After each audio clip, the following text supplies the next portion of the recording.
Qabxiin dubbachuu deemnu guyyaa har'aa Afrikaan maaliif hiyyoomte? Sababni hiyyummaa Afrikaa maali?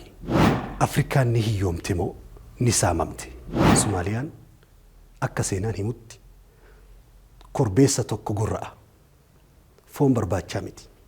Tiruu qofa keessaa fudhatee tiruu qofa barbaacha korbeessa gorra'ee tiruu san barbareen tuqatee foon san guutuu darba jedhan quufarra. Riqicha guyyaa ati eebbiftu siin jigu Afrikaa keessatti malee argitu barkana. Addunyaa keessaa osoo maqasii fudhatanii eebbisaa jiran riqichi jigu. Walumaa galatti Afrikaan biyya hiyyeetti osoo hin taane biyya hiyyoomfamteedha. Biyya qabeenya dhabde osoo hin taane biyya qabeenya saamamteedha.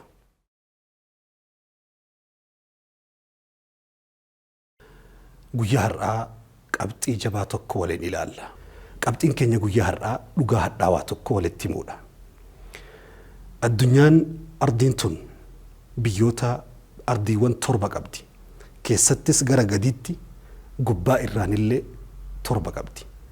Bakki dhalli namaa irra jiraatu ardiilee torban keessaa ardii jaha. Jahan keessaa takka Afrikaadha. Guyyaa har'aa waa'ee biyya teenya ardu samraa jedhamuun beekamtu addunyaa biratti waa'ee Afrikaa tanarraa haasa'uufi. Biyyoota 56 qabdi yeroo ammaa. Biyyoota qarqara galaana guddaa qabaachuudhaan addunyaa keessattis sadarkaa qabdu keessaayi. Qabxiin dubbachuu deemnu guyyaa har'aa Afrikaan maaliif hiyyoomte? Sababni hiyyummaa Afrikaa maali? Dura dursoo Afrikaan ni hiyyoomte moo ni saamamte? Hiyyummaan isii ilmaan isiitiin itti dhalate moo harka birootu summii hiyyummaa kana biyya Afrikaa kana keessatti facaase? San dura hiyyummaan dhuguma Afrikaa jirti yoo jenne waan shakkii tokko hin qabne qorannoon addunyaatii fi warri isii keessa jiraatullee beeku.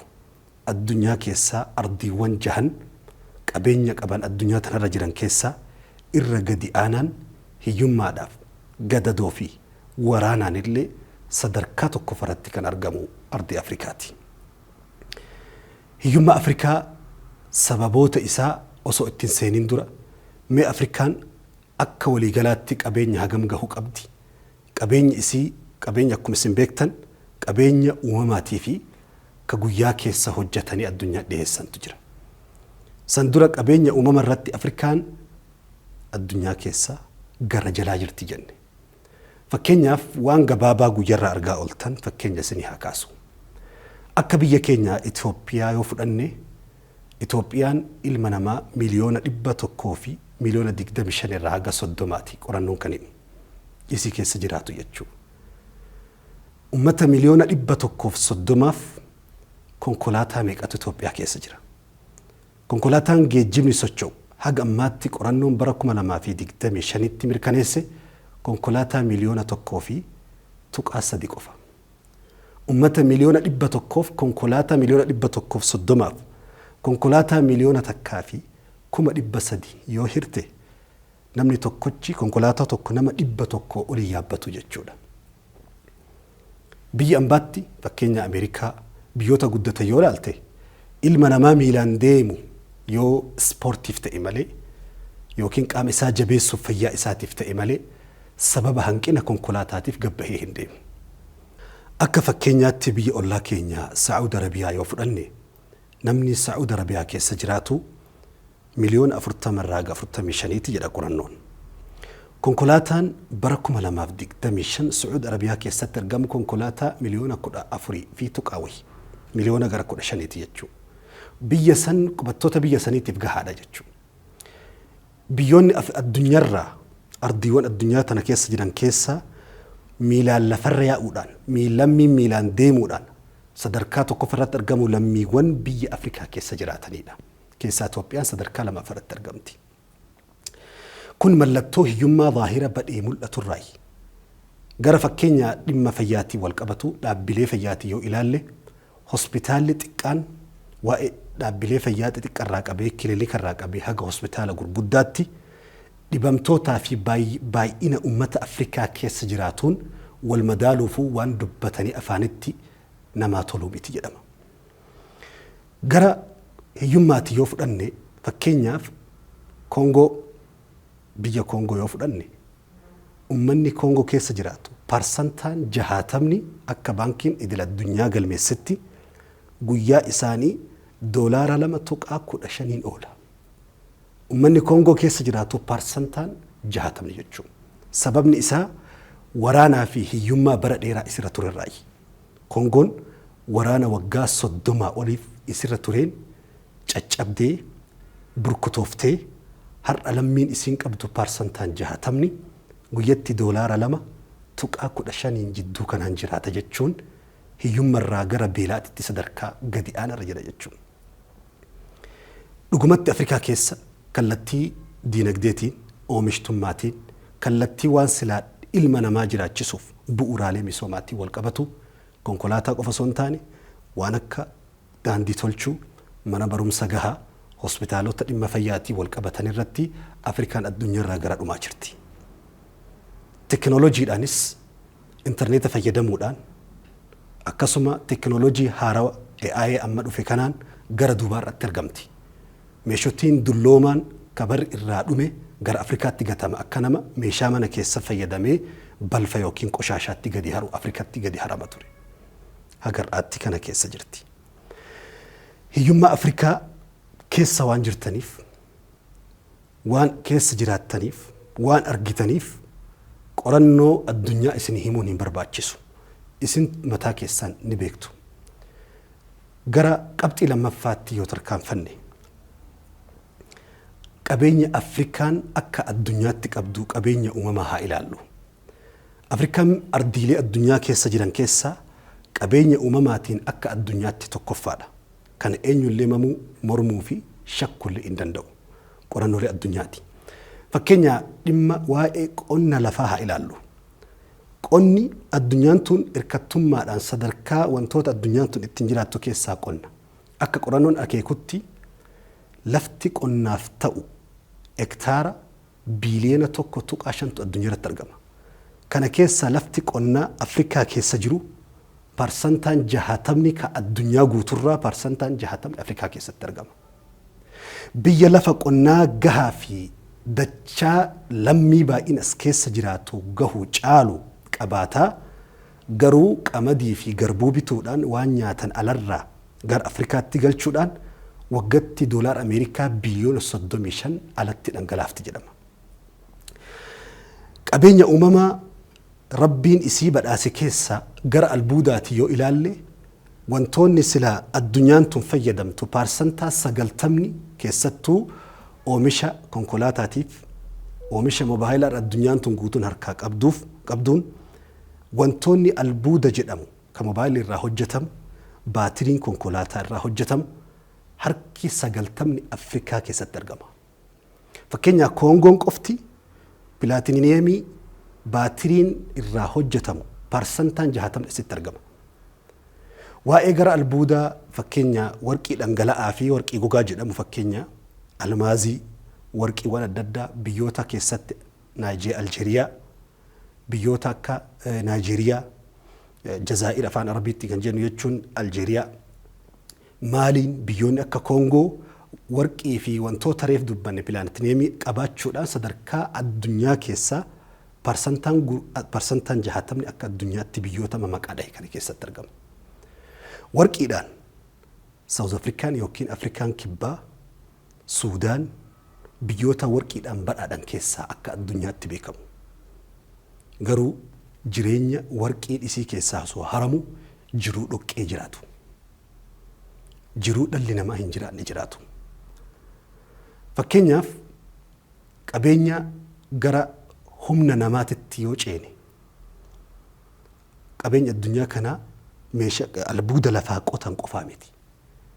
Oomisha oomishanii gurguranii galiin isaa mallaqaan namaa deebi'u qofaa miti. Meeshaan diinagdee guddichi ilma namaati.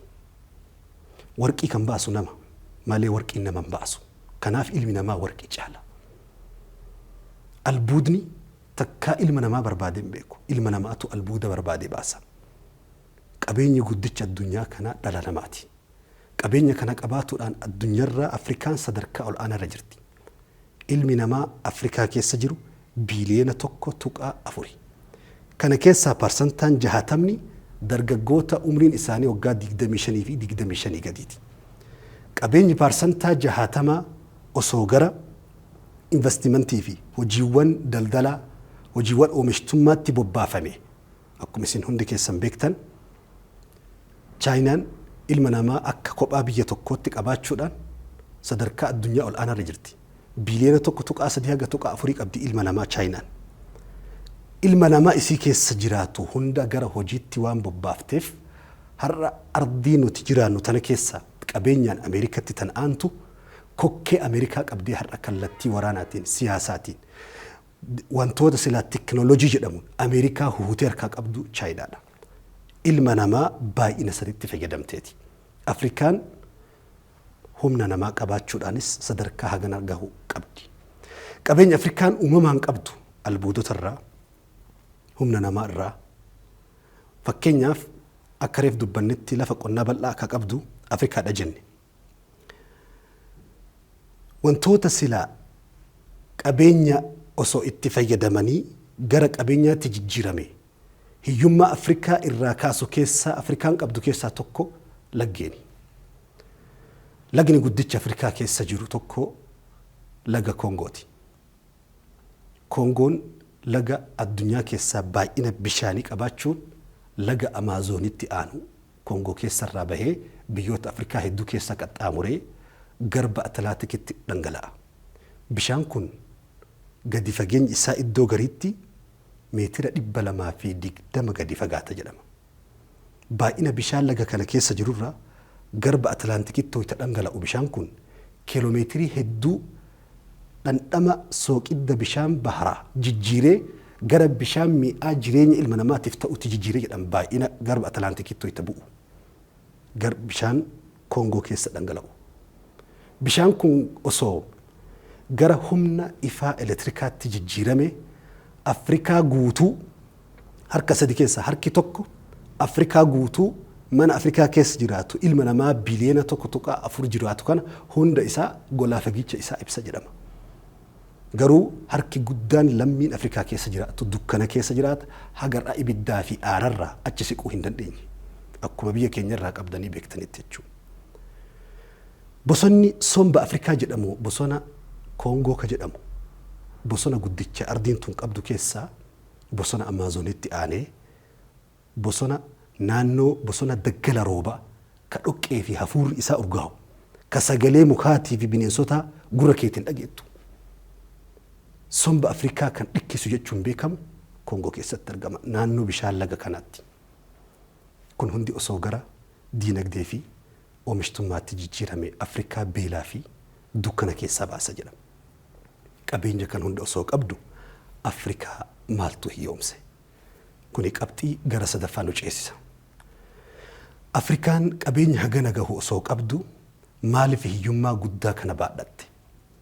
Afrikaan badhaasa rabbiin uumamaan lafa ishee badhaase jalaa fi gubbaan bal'inaan osoo qabdu maaliif sanduuqa sadaqaa addunyaa taati? Har'a saaxinii sadaqaa jedhamuun yookiin sanduuqa deeggarsaa jedhamuun beekamte addunyaa biratti. Ni hiyyoomte moo irratti hojjetame hiyyoomfamte Afrikaan? Wantoota Afrikaa hiyyoomsan keessaa tokkoffaan qorannoon addunyaatii fi hundi keessanillee beektan koloneeffannaadha. Biyyoota Afrikaa keessa jiran keessaa biyyi haleellaan, kaballaan, dhiitichi koloneeffannaa hin dhaqqabin biyya lama qofa. San keessaa biyya teenya Itoophiyaadha. Itoophiyaanis waggoota 3 hanga 4tti jidduu kanatti koloneeffatamtee turte garuu cabsite ofirraa baafte. Koloniin Afrikaa haguuge kun wayita dhufee biyya tokko qabatu. Kolonii Ingilaand biyyoota gara hedduu of jalatti cabse. Kolonii Faransaay ka Ingiliiz waggoota 100 lakkaa'amu Afrikaa irra gattaa'e. Biyyi tokko wayita dhufee ardii tokko koloneeffatu biyya san ijaaruufi miti. Summi isaa achitti gatuufi. Biyya san koloneeffatuuf jalqaboonni ati gochuu qabdu ummata afaan tokko haasawu, ummata aadaa fi duudhaa tokko qabu, bakkalamatti murtee walitti garagalchuu qabda. San malee umriin keessiin dheeratu. Waraana keessoo umtee ufumaa biyyi dur garaa tokko ilmaan biyya tokko akka jarri daaraa wal godhan goote humna isaanii cabsuu qabda. Jalqaba koloniin dhufee biyya tokko qubachuuf wantoota kana gochuu qaba. San booda ilmaan biyya sanii akka jarri barumsa bu'aa qabu hin baranne gochuudhaan barumsa ijarraa haqu. Barumsa zulmii fi cunqursaa guddicha duudarra fe'ame kana akka jarri ofirratti argan hin goone. Barumsa qafoo ka keessa isaa duwwaa barmiila barsiisu. Koloneeffannaan barumsi sirna akka hin baratamne godha. Lammiin biyya sanii bakka lamatti akka adda fottooqee adda citee wal lolu godha. Hadiida baaburaa baasanii biyyoota addunyaa hedduu wal qunnamsiisu. Siistama xayyaaraa baasanii biyyoota addunyaatti wal qunnamsiisa koloniin. Biyya san guddisuuf osoo hin ta'in albuudaa fi qabeenya biyya sun qabdu fe'ee dabarsuufi. Akka fakkeenyaatti koloniin biyyoota addunyaa cabsuu keessatti biyyoota Afrikaa cabsuu keessatti lammiiwwan duwida cite keessaa tokko Suudaan seenaa keessatti Suudaanii yoo fudhanne Somaaliyaa yoo fudhanne akka fakkeenyaatti kaasuu dandeenya. Koloneeffannaan yoo ka'ellee summiin isaa dhiiga ummata sanii keessaan ba'u. Ummanni bakka lama cabee wal lolaa ture yoo koloniin irraa ka'ellee dafee araaramee foon tokko ta'ee deebi'uuf waggoota dheeraatti fudhata. Sababa kolonii hayyuu biyyaa baqata. Beekaa biyyi qabduttu biyyarraa deema. Waan kolonii san yoo hiqee baluu dide ni ajjeefama. Ilmaan biyya koloneeffattee santu dhufee cirriiqatee aanan dhugaa. Abbaan lammiin biyya sanii horii ta'ee biyya san keessatti gabra namaa ta'ee waardiyyaa balbala eeguu ta'ee hafa. South Afrikaan laffaatii fi dadhabbii gooticha addunyaa kanaa Maandeellaan biyya saniif jedhee waggaa 28 biyya san keessatti cabe. Achi bahee hamma ta'e irraa haqeen har'allee koloniin sun guututti nafa South Afrikaa keessaa bahuu dadhabde. Namni biyya South Afrikaa dhaqe magaalaa Johannesburg bakka naannoo ummanni adii qubatu jira. Gurraachi yoo keessa bahe shuguxiidhaan mataan dhahamee ajjeefama hagar'aatti. Koloniin ka'ullee summiin kolonii biyya san keessaa hin bahu. Magaalaa Cape Town xarafa South Afrikaa daangaa yoo gadi buutu biyya ummanni naannoo ummanni adiin jiraatuu fi ummanni gurraachi jiraatu jira. Kun mana caraqaa beetii jedhan mana dulloomee caccabe keessa tiisisa wajjin jiraata. Gamatti yoo achi ilaalte manneen adii jannata fakkaatus magaalaa Cape Town keessa jira. Koloniin hanga gaafa jiru san qofa biyya nyaatu. Summi inni achi dhiisee deemu dhiiga ummata sanii keessatti hafee waggaa dheeraa biyya san rakkisa. Lammaffaa hiyyummaa Afrikaatiif qabxiin guddaan lammaffaan waraana keessooti. Akkuma qabxii duraa irratti kaafne koloniin wanti inni hambisee deemu wal dhabbii fi wal nyaatiinsa ilmaan biyyaatii bakka lamatti cabse jenne. Waraanni keessoo wantoota Afrikaa burkuteessee qabeenya ofiin barbadeessan keessa waraanni keessoo gahee ol aanaa taphateera Afrikaa hiyyoomsuu keessatti. Fakkeenya biyya badhaatuu jannata Afrikaa jedhamuun beekamtu Somaaliyaa fudhannu. Somaaliyaan bara 1990 bara 1909 irraa qabee haga bara 1969tti qabeenyaan addunyaa kan Afrikaa keessatti beekamti. Haadha Afrikaa jedhamti nama sooruudhaan arjummaadhaan beekamti. Fakkeenyaaf beela Sacuudii bara 1909 akka lakkoofsa Awurooppaatti Saudi Arabiyaa rukute. Sacuudiin hiyyummaan beelaan daaraa taatee qaaxiin gogiinsi hongeen itti bu'e Sacuudii dhahe keessaa haga sadarkaa namni raqa nyaatee bineensa silaa shari'aan hin hayyamne nyaatee dubartiin ijoolleen dubartoonni dargaggeettiin Arabaa mahariin isii waan isiin ittiin heerumtu mahariin isii qixxaa ta'e jedhan bara 1909 keessa. Bara Sacuudiin akkasitti hiyyoomte namni Sacuudii markabaa nyaatatti fe'ee nyaachisaa ture ummata Somaaleeti. Somaaliyaan akka seenaan himutti korbeessa tokko gorra'a. Foon barbaachaa miti. Tiruu qofa keessaa fudhatee tiruu qofa barbaacha korbeessa gorra'ee tiruu san barbareen tuqatee foon san guutuu darba jedhama quufarraa. Waggoota 100 duubatti yoo deebitellee waggaa 100 Somaaliin biyya qabeenyaa turte. Bin Baatuutaan waggoota 500 dura gaafa Somaaliyaa ziyaaretti see kitaaba isaa Rihilatu bin Baxuuxaa ka jedhamu fuula gara 400 irratti ummanni Somaaliyaa arjummaa fi qabeenyarraa nyaata dalaganii urgeessanii nyaata bareedaa qarqara galaana Maqdishoo taa'an jedha bishaan gubbaa. Fageenya irraa doonii keessummaa dhuftu yoo argan jalbaa xixiqqoo tan yaabbatanii fuulduratti keessummaa simatan natu dura dhaqee nyaachisaaf. Akkas jedha Bin Baatuutaan. Biyyi kun wanni inni cabeen waraana keessatti waraana waggaa 20 Somaaliyaa daaraa godhe. Har'a addunyaa tana keessa bittinnaa'uudhaan Afrikaa keessaa biyya feete dhayxee uummata Soomaaliyaan dhabdu. Hiyyummaadhaan beekamu. Biyyoota dhiheenyatti durummaadhaan beeynu ka amma immoo daaraa ta'an fakkeenyaa kaafnu Suudaanii ollaa teenya Rabbi irraa hadhaamsu ibidda san. Uummanni Suudaaniin sanduuqa nyaataa jedhamuun beekamti. Akka Afrikaatti qabeenya irraa jechuun biyya warqiitillee har'aa miti dur waggoota 100 durallee seenaan ni hima. Biyya warqii ta'uu. Har'a sababa waraana keessoo isiitti bakka lamatti falaxamee waraana jidduu isiitti gaggeeffameen har'a kaartaa isii qofatu addunyaarra jira malee Suudaaniin hin jirtu har'a.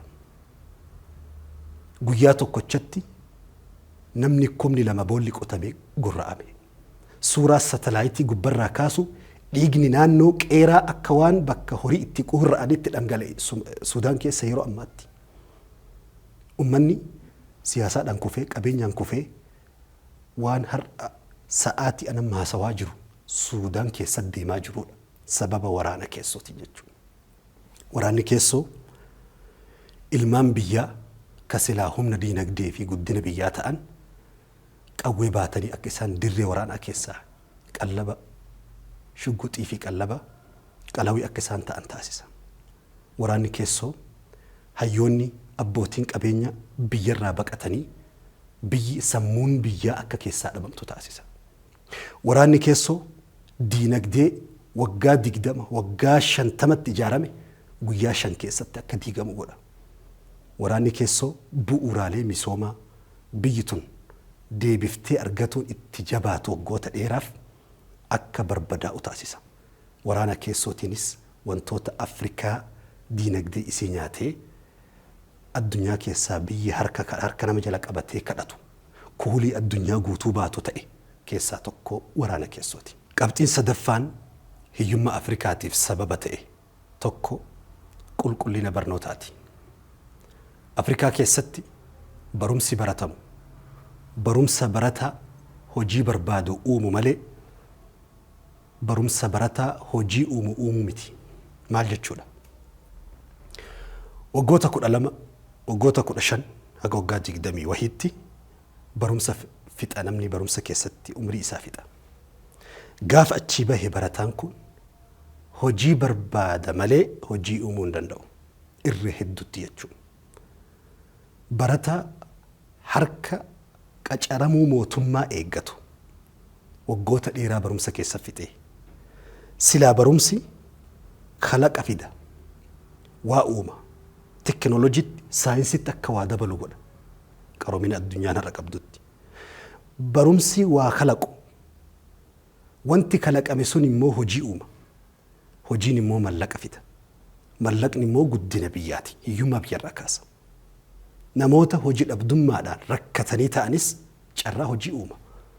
Faallaa sanii garuu barataan matumti isaatu erga yuunivarsiitiirraa sadarkaa ol aanaatiin eebbifame waraqaa irratti digirii isaa fudhatee manatti galuu guyyaa sanirraa qabee saantima tokko kiisiin qabu.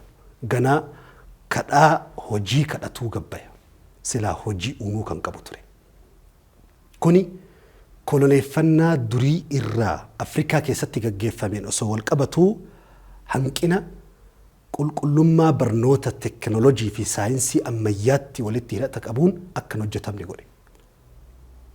Afrikaa keessatti barattoonni barataan tokko waggaa tokkorraa kutaa tokkorraa jalqabee keejii gara dhumaarraa eegalee gaafa yuunivarsiitii eebbifamee bahu dubbisuu fi waa barreessuu qofa danda'a malee hojii uumuu hin danda'u. Barumsa isaa santu barumsa akka inni waa kalaqutti qulqullummaa ol aanaa ta'e hin kennamuuf.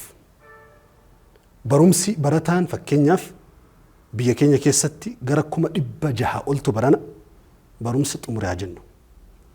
Keessaammi nama 40,000 wahiitu dabarfame gara yuunivarsiitiitti. Inni kunis gaafa achii bahu harki guddaan erkataa maatii, erkataa mootummaa ta'eetiin itti fufa malee harki guddaan hojii uumuu hin danda'u. Wantoonni Afrikaa lafetti cabse keessaa humni guddaan baratee gabbahu garuu gaafa gabbahee harkarraa waan qabu miilli isaa bakka ijjatu hin qabu. Digirii baadhatee digaree barbaada. Digirii baadhatee doonii yaabbatee qallaba qurxummii ta'a. Yuunivarsiitii irraa eebbifamee biyya alaatti baqatee hojiin hin tuffatamu. Garuu sadarkaa hojii keetiin laffaatii kee argachuu qabda. Biyya alaatti bahee yuunivarsiitii irraa eebbifamee biyya alaa bahee re'ee tiksa. Ilmoon lafaa kaatu nama baratee ka bakka dhabe, ka eebbifame ka hojii dhabe gaafa argu barumsi akka isaa bu'aan qabne barbaada arga. Gaafa kana karaa qaxxaamuraatiin birritti bahuuf barumsarraa hajaa dhaba.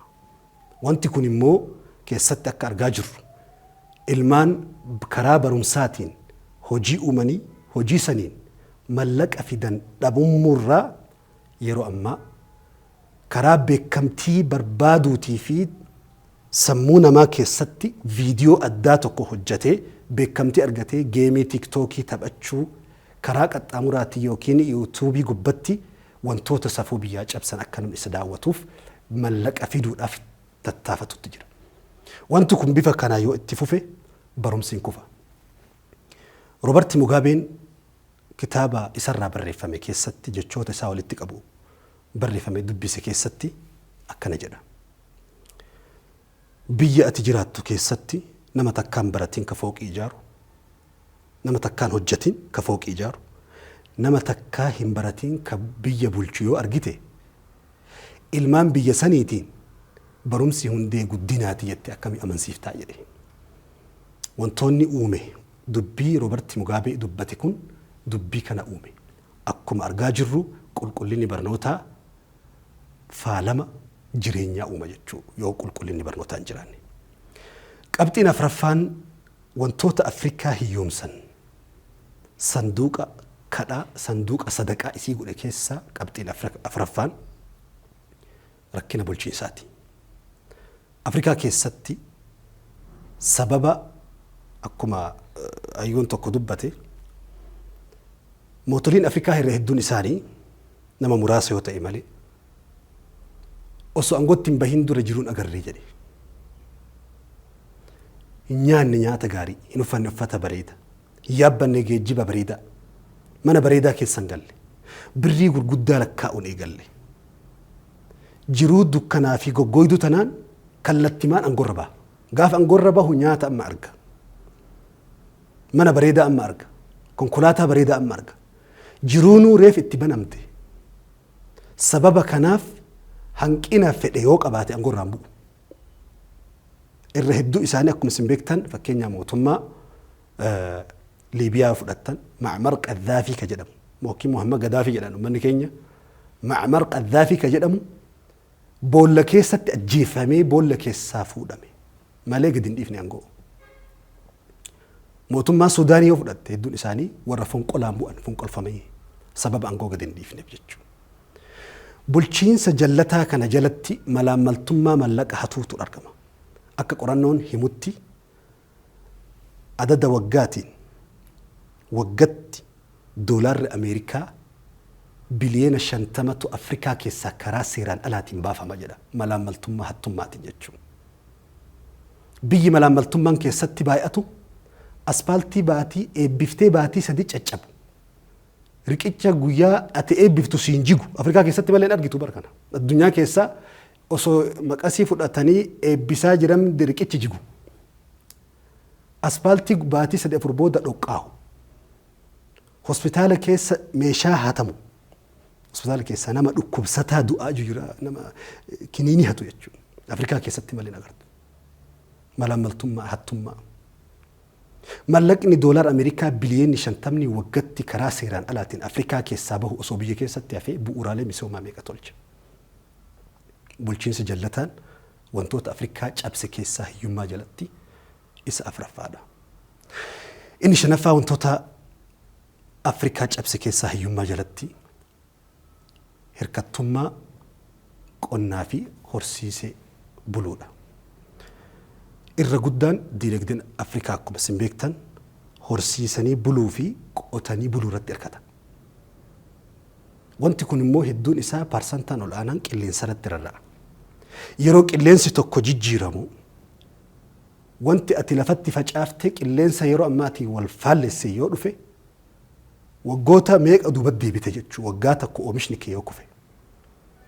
Sababa hongee yoo argame roobni yoo dhabame jallisiin ammayyaa waan hin jiru tekinooloojii ammayyaan fayyadamee yeroo hedduu hirkattummaa rooba irratti hirkatu. Malli adda addaa baafamee akka amma addunyaan ittiin jirtu kanatti hin hojjetamu. Afrikaa keessaa harki guddaan reef biyyoota muraasa keessaa eegale jalqabe. Sani achitti hirkattummaan oomisha qilleensa irratti rarra'u irratti Afrikaan hirkattu yeroo tokko hongee yoo walitti dhaabatee waggaa 2-3 caame midhaan ni bada. Midhaan badu kun immoo sigigaata diinagdee waggoota meeqaatamaa gara duubaatti gadi sigigaata jechuudha diinagdeen Afrikaa. Kana itti bal'ifattanii wal jidduutti illee haasa'uu dandeettu hin beektan waan ta'eef.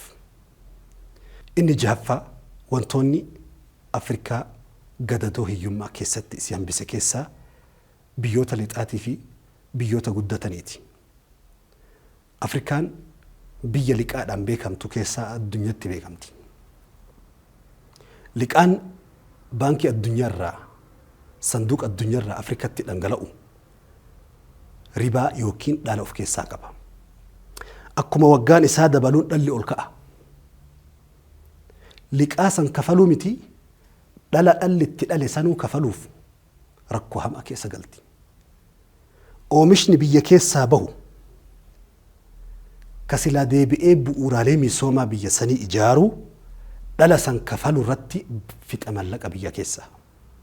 Biyya mallaqni alatti dhangala'a jechuudha. Akkuma isin hundi keessan beektan Afrikaan oomisha biyya keessa irratti duutuudha. Afrikaan biyya callaa gurguree nyaata gubataa bitu Afrikaan. Fakkeenyaaf buna gurguree Afrikaan Niskaafee bita mallaqa ol aanaadhaan. Fakkeenyaaf amma kooko'aan beektan biqiltuu beekamaa chokoleettiin irraa hojjetamu. Parsantaan 90 akka addunyaatti Afrikatti argama.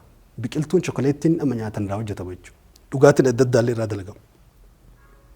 Miliyoona 2 miliyoona 100 yookiin hagas gurguranii garuu chokoleettii wayita bitan biliyoona itti dhangalaasanii bitan. Afrikaan qamadii ala baasee keekii bitata nyaata silaa bilchaate qamadii alatti gurguree jechuudha. Callaa alatti dhangalaasee nyaata du'e gatii ol aanaadhaan bitata. Yuuraaniyeemiin kan nikular irraa hojjetamu parsantaan 60 Afrikaa keessatti argama. Afrikaa keessaa biyyi takka nikular hin qabdu. Yoo amma reef eegalamaa jiraate malee. Wantoonni silaa albuudni fakkeenyaaf oomishtummaan moobaayilii Afrikaa keessatti hin hojjetamu. Garuu albuudni moobaayilii irraa hojjetamu Afrikaa keessatti argama. Baatiriin konkolaataa albuudni irraa hojjetamu Afrikaa keessatti argama. Garuu oomishni Afrikaan gatii ol aanaadhaan meeshaa kana gatii xiqqaadhaan gurguran albuuda kana. Garuu konkolaataa gatii ol aanaadhaan bitatan. Moobaayila gatii ol aanaadhaan bitatan. Hirkattummaan bifa kanaan kallattii dogongora diinagdee fokkataa silaa wal jidduutti osoo daldalanii. Walirraa bitee osoo gurgure. Oomishtummaan biyya keessaa akka Itoophiyaatti oomishamu gara Keeniyaa akka Keeniyaatti oomishamu gara Taanzaaniyaa osoo wal jidduutti daldalamee kuni qorannoo addunyaan hundi lafa kaa'e waan ta'eef silaa hin guddatti turte. Walumaa galatti Afrikaan biyya hiyyeetti osoo hin taane biyya hiyyoomfamteedha. Biyya qabeenya dhabde osoo hin taane biyya qabeenya saamamteedha. Bulchiinsa qajeele. Ummata barumsa qulqulluu ijarraa banu barumsa hojii uumuu barate. Ummata summii koloniin keessa gatee deeme san tokko ta'ee summii san qaama isaa keessaa qulqulleessee walitti araarame. Waraana keessootiin walitti gadi bubbisaa oolu. Mallaqa silaa hospitaalatti jijjiiramee hospitaal ijaaru. Kan bu'uuraalee misoomaa meeqa tolchu gaara keessatti shuguxiidhaan walitti gannaqu. Wanni yeroo tokko dhoka'u mallaqa gatii birrii 800 birrii 1000 gurguramu. Hiyyeessa meeqa daabboo bitee nyaachisee silaa ka bulchu. Kana hunda yoo dhiifamee tokkummaadhaan araaramee walitti baqee garaan isaa tokko ta'ee wal jaalate tuffii addunyaan guutuun har'a waraanni tokko meeshaan waraanaa tokko itti hojjetamu Afrikaa irratti ilaalamu.